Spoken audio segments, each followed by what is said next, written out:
Europe पुऱ्याइदिन्छु भनेर तपाईँलाई चाहिँ प्रोसेसिङ चार्ज भनेर 1 लाख जति लिएर होइन यत्तिकै झुलाइरहेको छ, डकुमेन्टहरू झुलाइरहेको छ, पासपोर्टहरू लिएर एकदम झुलाइरहेको छ। के गर्ने कसो गर्ने, अर्को ठाउँमा अप्लाई गर्छु भन्दा नि पासपोर्ट फिर्ता दिँदैन, प्रोसेस पनि के भएको छ, वेटिङमा मात्रै हुनुहुन्छ भने guys please it's the right time है।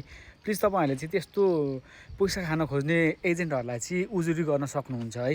अस्तिको मैले टिकटक भिडियोमा मैले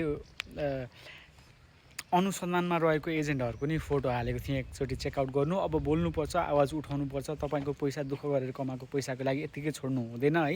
जसले गर्छ नि एजेन्टहरू जो राम्रो छ उसले झुलाउँदैन क्या, बरु उसले धेरै पैसा लिन्छ, ठ्याक्क भन्छ, धेरै झुलाउँदैनन् क्या। जसले काम गर्दैनन् उनीहरूले झुलाउने हो क्या। ल यो इन्टरभ्यू हुन बाँकी छ, डकुमेन्ट पठाएको, अफर लेटर आउनु बाँकी छ, वर्क पर्मिट आउनु बाँकी छ, सब त्यो पैसा खाने बाटो मात्रै हो गाइज है। अब आवाज उठाउनुपर्छ। धेरैको उजुरी परिसकेको छ कन्सल्टेन्टहरूको अनि म्यान पावरहरूको। तपाईँहरूको नि पैसा कसैले खाइरहेको छ, टेन्सनमा हुनुहुन्छ भने चाहिँ please guys that's the right time. यो कमेन्टमा आएर मात्रै धेरै गफ हान्नुभन्दा पनि राइट ठाउँमा जानु पऱ्यो होइन। उसलाई फाइनल वार्निङ दिने, मेरो पैसा फिर्ता दिस् भने दिस्, नत्र उजुरी हाल्छु। अहिलेको करेन्ट टाइममा एकदम तल्का मचिरहेको छ काठमाडौँको एजेन्टहरूको, म्यान पावरहरूको, सबैको है। तपाईँको राइट टाइम हो गाइज है त गाइज। त्यही नै हो। Cheers, love you all.